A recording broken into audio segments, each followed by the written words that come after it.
Welcome to my channel. In this video, we'll be creating a stealth commando build for a low-level character. This isn't the only possible stealth commando build, but it's definitely a competitive and effective option that will serve you well. Additionally, at the end of the video, we'll take a quick look at legendary perks. Let's get started. This video is a continuation of my previous video, in which we progressed to level 117 as quickly as possible. You can watch the video via the link. After leveling up, we have 116 perk cards to choose from, and 25 perk card packs to open. Let's see how we can create a competitive stealth commando build from them. We'll select perks primarily to optimize and maximize the efficiency of the build. Other perks can be chosen based on individual needs.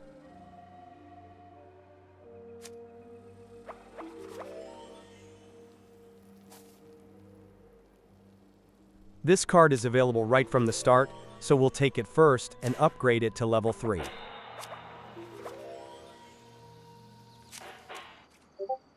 Next, we'll take the Traveling Pharmacy card and upgrade it as well.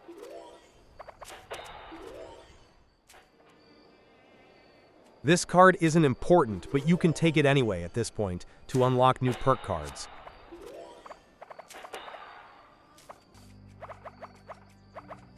This card might be useful until you get the backpack mod that reduces food weight. I'll eventually make some kind of video on backpack mods.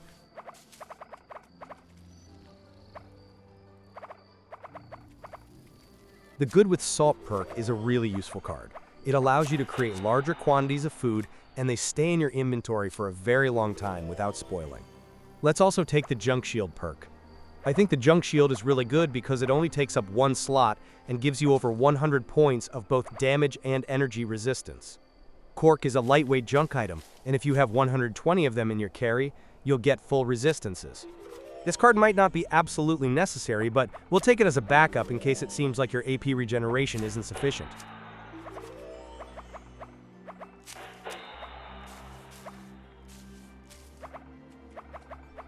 I play with an automatic rifle, so all the commando cards are high on the priority list.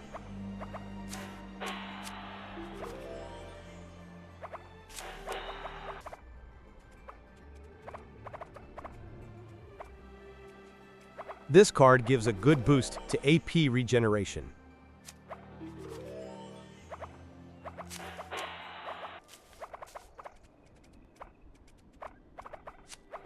Stealth commando build, so sneak is a good choice.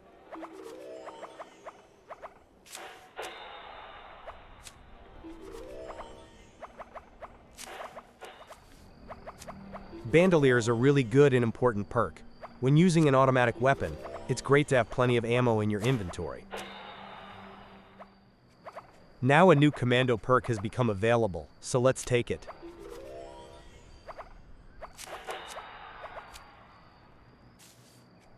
Next, the Covert Operative card. This card increases sneak attack damage by 50%.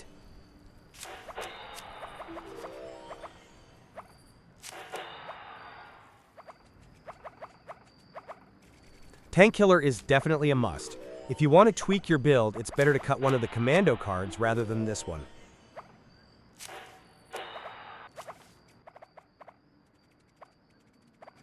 This is one of the most important cards if you play with mutations and don't want the use of Radaway to remove your mutations.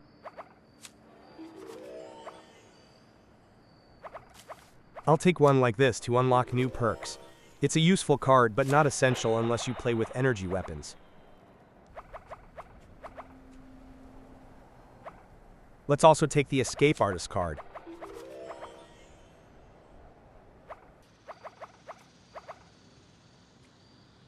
Let's take a few cards so we can unlock more perks.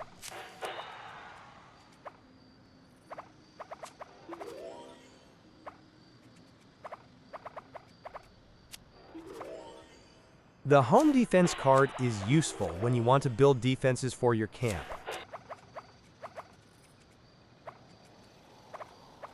Ricochet is a useful card and only takes one slot.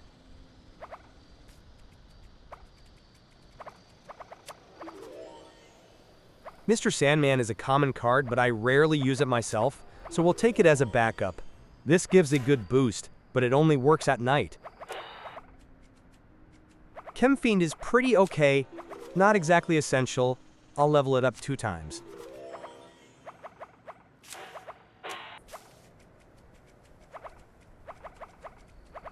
Strange in Numbers is one of the best cards when playing with mutations. Critical Savvy is a good card. If I didn't take it, then Bloody Mess would be the alternative instead.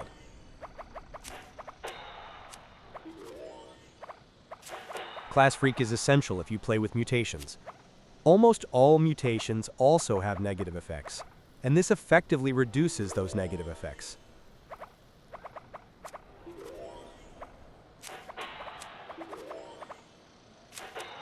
Then Adrenaline, level 3, is sufficient at the start.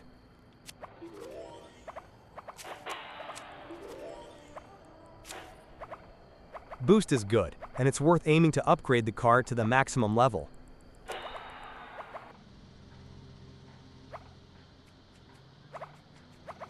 This is an awesome perk when you're playing with an automatic weapon. When you kill an enemy, this card automatically locks VATS onto the next enemy and provides a small damage boost.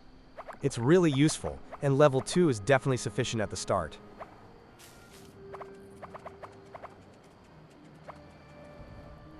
Next, we can take the Tenderizer card. If I didn't choose this one, then the Suppressor card would be an alternative option.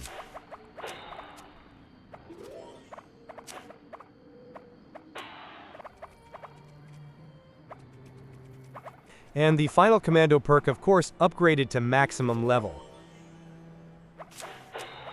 Now, the most important perks have been picked. Set the special points like this. You can easily change them later, but let's stick with these for now. Then we place the perks we have chosen in their slots.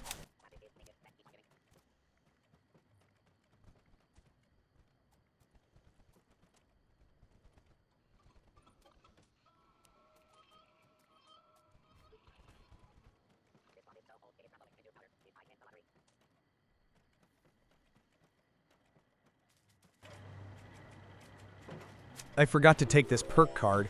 It's good in the early game when you don't have many repair kits, as it keeps your weapons in better shape for longer. Crafting some weapons requires this card to be at maximum level, but I don't think that's an issue in the early game. Level 3 is sufficient at the start, but let's continue.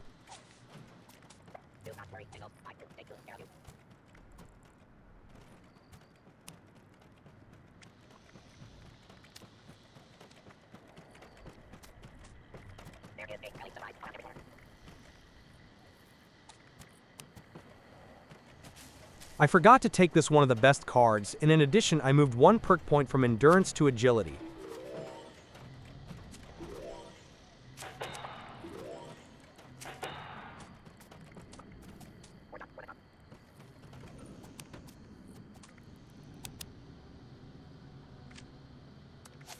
That's about it. Now the build is complete. This is a good base build that you can adjust as you see fit as the game progresses. It's best to have these perks active when you're doing quests or events. For example, the Scrapper card should only be activated when you need it, and the Green Thump perk is another example. I often see players keeping unnecessary perks active.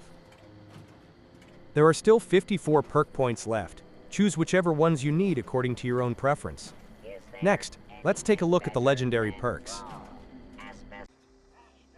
I initially chose these 2 perk cards and upgraded them as far as my perk coins allowed.